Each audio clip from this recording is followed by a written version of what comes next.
Bismillahirrahmanirrahim. Assalamualaikum warahmatullahi wabarakatuh.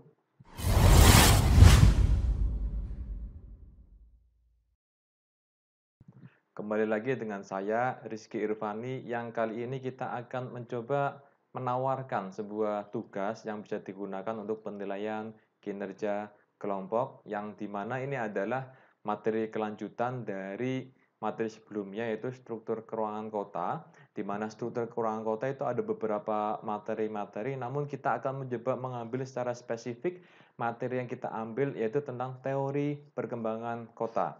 Perlu diketahui bahwa seandainya kita melakukan pembelajaran ini secara daring full 2 kali 45 menit, insya Allah ini akan cukup untuk digunakan.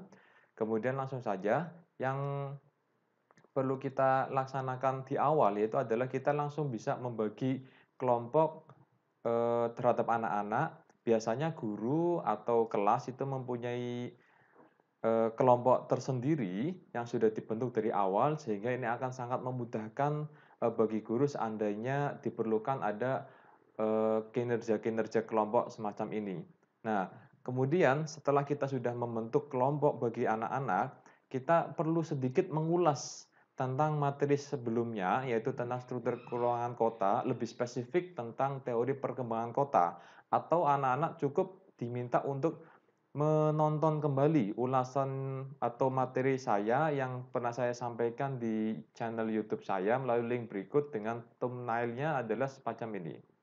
Selanjutnya, yang perlu kita lakukan selanjutnya itu adalah kita harus memberikan instruksi secara jelas kepada anak-anak. Instruksinya adalah sebagai berikut. Anak-anak diminta untuk mengidentifikasi permasalahan di masing-masing zona yang ada pada masing-masing teori perkembangan kota. Perlu kita ketahui bahwa teori perkembangan kota yang pada umumnya kita pelajari di geografi itu ada tiga, yaitu pertama adalah konsentris, kemudian yang kedua adalah sektoral, kemudian yang ketiga itu adalah inti ganda. Jadi kita fokus pada tiga teori perkembangan kota ini. Selanjutnya kita perlu memberikan pembagian tugas, ya, karena seandainya kalau tadi kita sudah pernah melihat atau mempelajari tentang teori perkembangan kota, kan itu teori konsentris itu ada 5 zona, kemudian teori sektoral ada 5 zona, kemudian ada teori inti ganda ada 9 zona. Seandainya itu dilakukan pengerjaannya atau identifikasi permasalahannya itu langsung diterapkan oleh anak-anak dalam satu tutor, itu insya Allah kemungkinan itu akan terjadi waktu yang cukup lama. Maka dari itu kita cukup membagi tugasnya seperti yang saya contohkan semacam ini. Masing-masing tutor atau kelompok itu cukup mengidentifikasi permasalahan pada dua zona pada teori perkembangan kota yang berbeda. Ya, misalkan zona 2 itu untuk tutor 1, kemudian tutor 1 juga nanti akan mengidentifikasi zona 1 untuk teori inti ganda. Ya, jadi biar lintas teori sekaligus juga zona yang dicapai atau yang diidentifikasi itu cukup cukup dua, harapannya dengan hanya sedikit zona yang diidentifikasi oleh masing-masing tutor, harapannya nanti identifikasi ataupun analisis, bahkan sampai analis oleh anak-anak yang bisa dilakukan itu cukup tajam.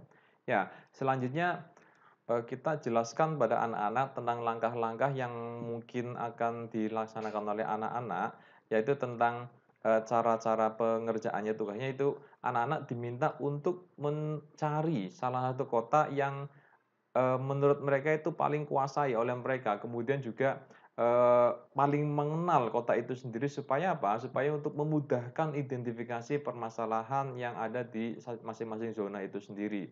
Kemudian selanjutnya anak-anak perlu mencari datanya atau informasinya itu melalui surat kabar online, media online, kemudian juga mungkin pengalaman anak pada saat pernah mengunjungi ke tempat itu atau zona yang sama di daerah yang dijadikan identifikasi masalahnya anak itu sendiri, atau mungkin anak-anak bisa menggunakan fitur Google Street View yang ada di Google Map supaya bisa melihat kenampakan langsung bentuk sekitaran area zona yang sedang diidentifikasi itu sendiri.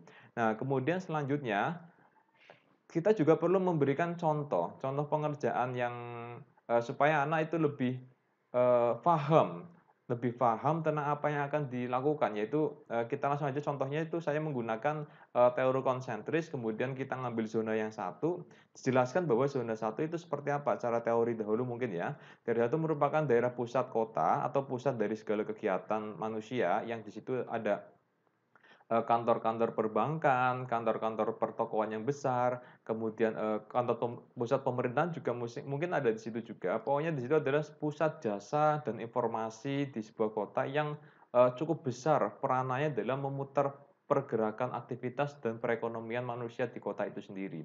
Selanjutnya, permasalahannya, kita coba identifikasi bahwa menjadi pusat kegiatan secara umum itu akan mempunyai konsekuensi bahwa, eee, tempat berpusatnya atau berkumpulnya manusia, ya penduduk yang ada di sana itu otomatis akan berkegiatan di sana, sehingga itu juga akan berkonsekuensi arus lalu lintas yang, cukup padat di sana. Nah, jika sudah ada arus lalu lintas yang padat di sana, ada 2 kemungkinan, yaitu kemacetan dan polusi udara. Nah, itu yang bisa kita ambil tentang identifikasi permasalahan di zona satu pada teori konsentris itu sendiri. Kemudian, solusi yang bisa kita tawarkan, yaitu mungkin pertama, eee, dari segi transportasi, kita bisa menawarkan tentang perlunya ada transportasi publik yang secara kualitas dan kuantitas juga baik. Ya, kualitas dan kuantitas yang baik karena apa? Karena semakin tinggi, aktivitas manusia, semakin tinggi mobilitas manusia juga kebutuhan akan transportasi publik itu juga, harus tinggi juga atau harus disediakan secara layak dan jumlahnya juga memenuhi terhadap, kebutuhan transportasi atau mobilisasi di, zona itu sendiri. Nah, kemudian juga, seandainya permasalahan tentang transportasi itu sudah akan, terselesaikan, otomatis itu juga akan berdampak pada, permasalahan polusi yang ada di zona itu sendiri.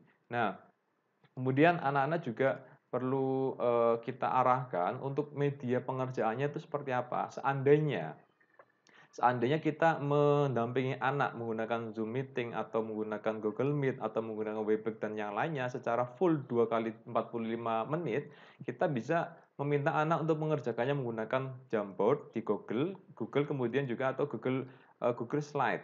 Nah, seandainya, anak-anak mengerjakan di sini, keuntungannya kita bisa, memantau secara langsung pengerjaan anak itu, sampai mana. Pekerjaannya itu apa sampai mana dan ini akan sangat, memudahkan kita dalam melakukan penilaian juga. Atau seandainya ini dikerjakan secara mandiri, anak-anak, apa namanya, walaupun secara online tapi berkelompok, tidak kita dampingi secara langsung menggunakan daring atau kita bisa meminta anak-anak menggunakan PowerPoint seperti biasanya. Nah, setelah sudah, apa namanya, anak-anak mengerjakan semacam itu, arah tujuan akhirnya itu adalah harapan kita itu adalah anak-anak supaya bisa berhasil mempresentasikan. Ya, mempresentasikan apa yang dikerjakan itu, apa yang dibicarakan secara kelompok, kemudian kita juga perlu menentukan, rubrik penilaian kinerja kelompok itu sendiri yang ada 3 poin, yaitu pertama kinerja kelompok berjalan merata, intinya itu setiap individu mempunyai peranannya masing-masing, kemudian tahapan pencarian data itu berjalan dengan baik, kemudian minimal menemukan, minimal 2 permasalahan di masing-masing zona, kemudian, mampu menyajikan hasil kerja kelompok dengan baik, dalam hal ini mungkin menyajikan dalam bentuk Jamboard, kemudian Google Slide atau PowerPoint, kemudian saat presentasi, ya saat presentasi mampu menghidupkan suasana supaya ada diskusi, antara presenter dengan audiens atau mampu juga menjawab pertanyaan-pertanyaan yang mungkin muncul dari audiens ataupun dari guru itu sendiri. Itu yang bisa kita sampaikan mengenai ide tentang penugasan kinerja kelompok di materi struktur keruangan kota.